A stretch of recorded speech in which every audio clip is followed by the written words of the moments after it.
ruangan, bagi dua begini. Nah, Nabi ini meninggal di sini. Pada saat itu kan sahabat bingung, gimana nih makamnya Kanjeng Nabi, gimana nih, makanya lama itu. Baru beberapa hari kemudian Sayyidina Abu Bakar itu teringat, oh iya, dulu Kanjeng Nabi pernah bilang, bukanlah seorang Nabi apabila dia meninggal tidak dimakamkan di tempat meninggal. Akhirnya kasirnya diangkat. Nah, digalilah di situ. Dan disitulah makamnya Nabi Muhammad SAW. Dulu rumah ini berada di luar, karena perluasan. Karena perluasan maka sekarang masuk ke dalam. Nah, hebatnya nih, antara kamar tidurnya Sayyidah Aisyah, kan otomatis pindah kan Sayyidah Aisyah kan? Nah, pindah. Dengan makamnya Baginda itu tidak ada hijab. Jadi ketika Sayyidah Aisyah itu bangun, yang dilihat adalah makam suami. Itu yang nggak ada sekat, nggak ada tembok, nggak ada apa. Ini kuat ini Sayyidah Aisyah. Nah, kemudian bapaknya yang juga sahabatnya Baginda Nabi, Sayyidina Abu Bakar, wafat, dimakamkan di situ juga, tapi agak turun. Jadi ini makamnya Nabi, beliau di sini. Jadi nggak sejajar kayak gini nih. Nggak sejajar kayak begini. Nah, ini kemudian dikasih sekat cuma 1 meter. Kemudian masih bisa melihat. Sayyidah Aisyah itu ngelihat.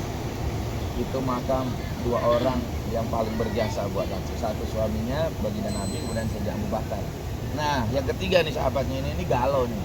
Sayyidina Umar bin Khattab ini galaknya luar biasa. Setan aja takut. Tapi ngelihat mereka berdua dikuburkan menjadi satu, ini tiap hari melo. Tiap hari itu curhat sama Sayyidah Aisyah. Kan sebetulnya ada makam lagi. Ini bukan jatahnya Sayyidina Umar, jatahnya Sayyidah Aisyah, karena sama suaminya ada kedua orang tuanya. Nah, ini tiap hari curhat, enak ya jadi Abu Bakar. Udah hidupnya di Mekah sama Nabi, di Madinah sama Nabi, kemana-mana sama Nabi. Ya elah, ini meninggal juga ya bisa dekat sama Kanjeng Nabi.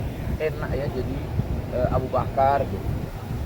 Nah, karena Sayyidah Aisyah ini peka gitu kan, dia peka gitu. Oh, ini nih orang nih maksudnya kalau mati, kalau meninggal pengen dikuburkan di situ gitu kan. Akhirnya Sayyidah Aisyah bilang, ya udah nanti kalau engkau meninggal dunia, kau boleh pakai itu. Itu senangnya minta ampun. Dan akhirnya singkat cerita dimakamkanlah di situ.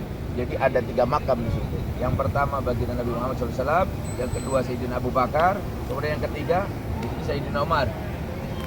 Di dalam itu masih terus. Oh, udah siap. Sampai mana tadi saya?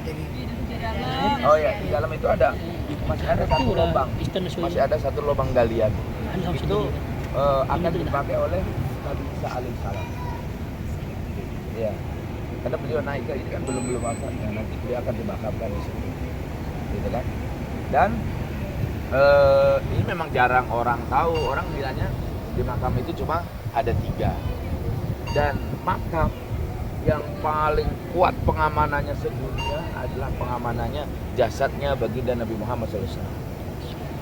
Pintu ini yang khusus Nabi itu sejarah mencatat pembuka terakhirnya itu tahun 724 Masehi.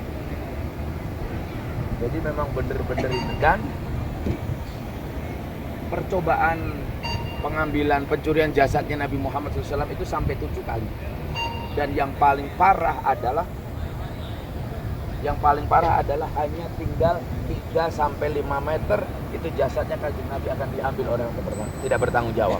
Akhirnya ketahuan, nggak pakai sidang-sidangan, langsung 2 orang itu dipenggal. Nah, berdasarkan itu sekarang kelilingnya makam Kanjeng Nabi semuanya itu dilapisi, kalau di kita cor ya, kalau di sini timah. Jadi tidak akan untuk melindungi jasadnya Kanjeng Nabi. Jadi tidak akan bisa dicuri lagi.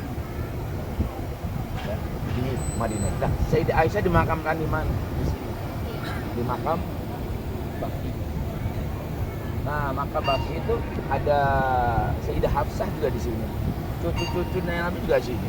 Lebih dari 10 sahabatnya Nabi Muhammad SAW semuanya ada di sini. Makanya ini makam yang istimewa, makam baki itu. Kenapa?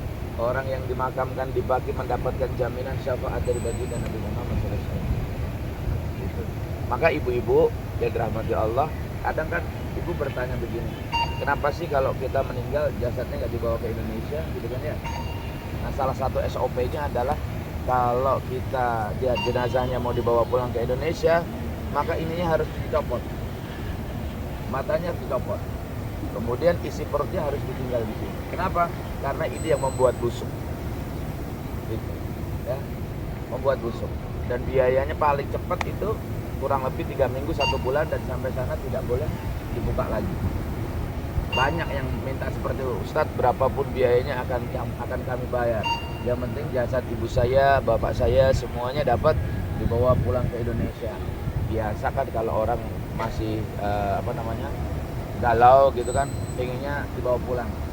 Tapi setelah kita kasih pencerahan, sama sekali tidak mau dibawa pulang. Bahkan bapak saya sudah kumpulan Ustadz, sama adik keluarga sudah ngumpul 1 juta 200 juta. Daripada buat pulang jenazah, Pak, buatin masjid buat almarhum. Alhamdulillah banyak seperti itu. Kenapa? Mohon maaf kalau kita, ibu kita, bapak kita meninggal, kita doain rajin itu paling 3 bulan awal. Kesananya udah lupa, sibuk kerja. Tapi kalau di sini setiap hari orang Allahumma ighfir lahum warhamhum wa'afi wa'fu anhum waghfir lahum, setiap hari doain. Kedua, dapat jaminan syafaat dari baginda Nabi Muhammad SAW. Yang ketiga, mereka akan dibangunkan yang kedua setelah baginda Nabi Muhammad SAW. Jadi manusia yang pertama nanti dibangunkan dari alam kubur adalah baginda Nabi. Dan malaikat itu yang ngebangunin sampai bingung, manggil beberapa kali gak ada jawaban. Ya Rasulullah gak bangun, ya Muhammad gak bangun, ya Abul Qasim ya gak bangun, ya Nabi Allah gak bangun. Sampai malaikat itu balik lagi tanya sama Allah, ya Allah bagaimana cara membangunkan kekasihmu ini? Maka kata Allah, panggil dia dengan sebutan ya Syafi'al Muslimin, wahai yang memberi syafaat, bangun. Baru beliau bangun. Beliau bangun, membersihkan rambut beliau dengan tangan, kayak orang bangun tidur. Kemudian tanya, ini hari apa Jibril? Ini hari kiamat. Ya di mana umatku Jibril? Belum bangun ya Rasulullah, karena engkau manusia pertama yang dibangunkan. Gitu. Kemudian dibangunkanlah masyarakat yang ada di baki ini. Kemudian mereka berkumpul dengan Nabi Muhammad SAW. Itu orang kelompok pertama yang bareng bersama dengan Nabi Muhammad SAW. Jadi di makam baki ini, gitu ya. Maka orang yang di makam baki ini mulia. Jamaah-jamaah kita di Arminareka, mereka kalau meninggal ada di sini, Bapak. Dimakamkan di sini. Ya, dimakamkan di sini. Ada orang Sukabumi habis menikah, bulan madu lah ke Madinah, umroh. Umur tidak ada yang tahu, ya, sakit tidak ada yang nyangka. Begitu dibawa ke sini, ternyata ibunya itu sakit lah pokoknya, sudah stadium akhir. Ketawanya baru di sini. Baru sampai 2 hari di sini, beliau meninggal dunia. Akhirnya dimakamkan yang dibawa ke Jumbo. Setiap tahun suaminya di sini. Kalau setahun itu nggak ke sini, katanya dimimpiin sama istri dengan sebutan, sayang kenapa kau tidak menjengukku. Bapak ini orang, ya boleh dikatakan ya orang yang bukan orang kaya lah, tapi ada. Jadi setiap tahun itu ke sini. Biasanya kita nginepnya di Hotel Dalah. Setiap ketemu saya, Ustadz anterin saya ke makam istri saya. Keluar dari Dalah itu beliau udah nangis. Ya wajar lah ya, namanya kehilangan istri. Terus dia nikah lagi nggak Ustadz? Saya nggak tahu.